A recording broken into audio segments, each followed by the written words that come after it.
Now, here's the beautiful thing with this. We're going to go back to our 75 specialists.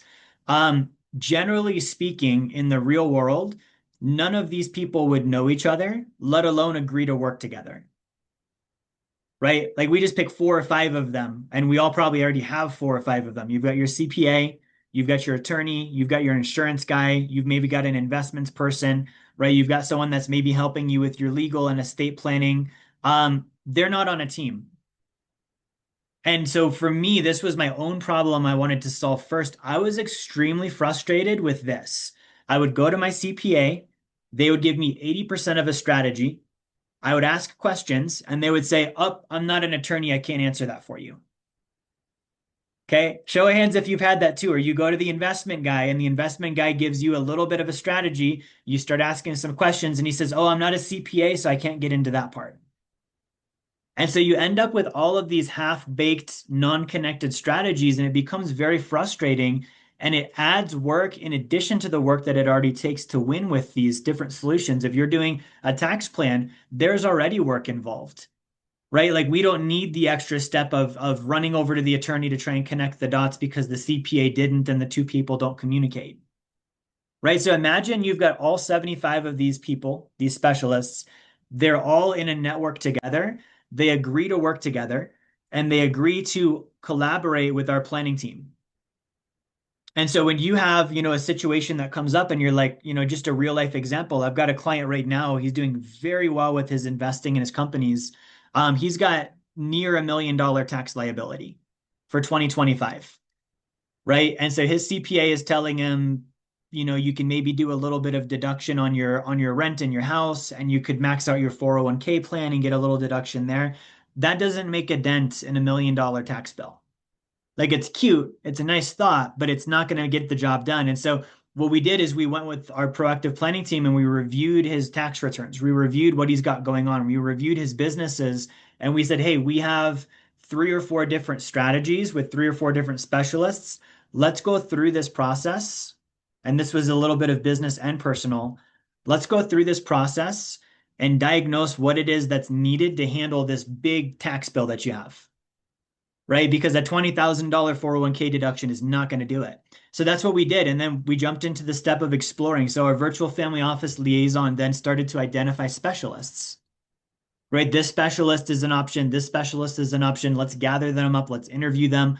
Let's do step 3 here, which is the deeper dive. And we start getting into that proactive conversation of, hey, this one looks like it's the right thing. Let's educate you on how this would work and what it would mean, right? So long story short, what we were able to do for this particular client is he was able to find a strategy where for every dollar he puts into the strategy, he gets to write off 5 of them. And with that being said, if he were to put, $100,000 towards this particular tax strategy, he's getting a $500,000 tax deduction. And that's a big dent in that bill with a pretty small price tag. He's not needing to go buy $500,000 worth of equipment to accomplish that, right? And so then we work with him on the implementation of that. We've gone through the education step. He gets it. It works. The math makes sense. So we're now diving into, okay, good. Our VFO team is going to help with all of the legwork, making sure that the strategy gets done, it gets done smoothly, and you can continue being an entrepreneur and not needing to be a part-time financial secretary in addition to that, right? So that's kind of the idea behind the VFO, the virtual family office, and the process that we look at. And really, a good VFO should have all of these different categories. It should be broken down to cover business and personal. Okay. Again, show of virtual hands if you've worked with a financial person before who could do your personal stuff, but not your business stuff. Or they could do your business stuff, but not your personal stuff. And now you're left with finding someone for the one that couldn't get covered, and it becomes more work of vetting and interviewing and looking at different strategies again. So we dive into both. We dive into business and personal. On the personal side, it's things like financial planning, looking at alternative investments. If you do want to do retirement, Social Security, college, some of that more traditional stuff, some of our clients do, and those are there. A big thing that comes up often is legacy and estate planning, right? Like you're building this empire, what's going to happen to it? Who's it going to go to? how do you make sure that they're receiving a legacy and not a liability? And how do you make sure that the government is not, taking things unnecessarily that they don't need to? So the proper planning there comes up quite a bit. Advanced planning, we get into tax, asset protection, risk mitigation, things like life insurances, health insurances, long-term care, disability, all of these different, kind of risk or quality, risk or assurance aspects that will come up. Business planning, we'll get into, everything from helping a client direct the vision of their business, looking at growth strategies, leadership skills, coaching, succession planning, business protection, buy-sell agreements. If you've got partners and you're looking at what happens if I pass away or what happens if I want to exit or vice versa, right? Property and casualty. I just had a client that we went through and saved him a bunch of money on errors and emissions insurance simply because we've got that specialist in our network, right? We get into business financing, financing options, operational cost reductions, AI strategies if you're looking at automations and things of that nature, business tax, employee benefits if you're starting to staff up and you've got people that you want to take care of. But it's a big world, right? And so my point with showing you all of this today is if you're at that level already, this is a very helpful solution. If you're not at that level yet, I want to encourage you to get there because this makes something that can be overwhelming and sometimes very painstaking actually fun, right? Like when we became investors and entrepreneurs, we were thinking about the fun and the freedom and all of those positive factors. Not having this covered is for me what started to take some of that fun away. Whereas like this is starting to feel bogged down, right? Or like more paperwork and more stuff that I wasn't thinking about when I began this journey. So this is a great solution for that.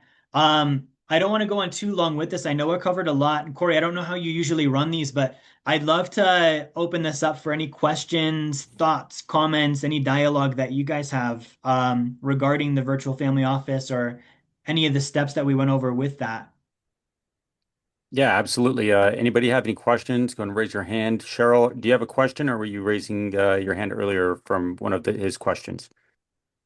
I related to his question about tax prep.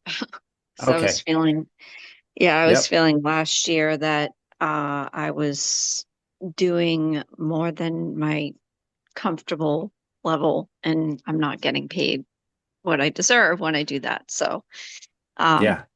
I have to I have to reassess my level of payment. Um, or my rate. I need to be strict on my rate to myself Yeah, absolutely. Very and true. get the right Cheryl, are you party. a Yeah. CPA or you're just talking with your own personal tax stuff that you're handling? Yeah, exactly.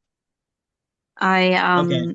I'm not a CPA, but actually I have a tax course tonight. So Okay. starting after this. So but yeah, that's not my background.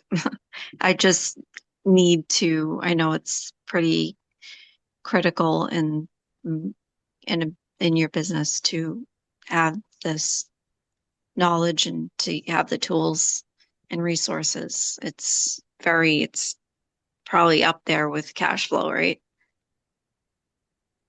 Yeah, absolutely it is. And I want to commend you because it sounds like you're doing back-to-back training tonight. That's awesome. Having your own level of knowledge, and obviously, I can kind of speak to this because it's what I do, but we've all experienced it when you've got familiarity with something, even when you are hiring an expert, you can't inspect something if you don't have knowledge on the first place. You can't say, hey, that doesn't look quite right, or maybe we should look a little closer at that. So there's a lot of value in learning those things, even if you've got a team of professionals. Oh, okay. Awesome. Did I mute myself? Oh, okay. Good. Yeah, I'm trying to draw the line where I say I can trust and I'm leveraging well and taking on more than I can, biting off more than I can chew. Yeah, I get that. Well, feel free to connect up with us. I can leave a link with Corey this evening as well. With our VFO, the vetting process for a specialist to join is a pretty high bar. And so it is nice to know, hey, I've got a team I can rely on. Obviously, that doesn't mean you take your hands off the steering wheel, but you've got the ability to say, hey, I've got an expert team that really is knowledgeable, really is looking out for me, and is also communicating. One thing we've experienced quite a bit is sometimes our clients have a CPA they like already. We bring them into the conversation. We say, hey, let's have them attend the meetings too. And if you've got players on your team already that aren't part of our virtual family office environment, we absolutely want them at the table in those discussions. Thanks for watching. Drop a comment, let us know what you thought. Smash that like button and subscribe to the channel.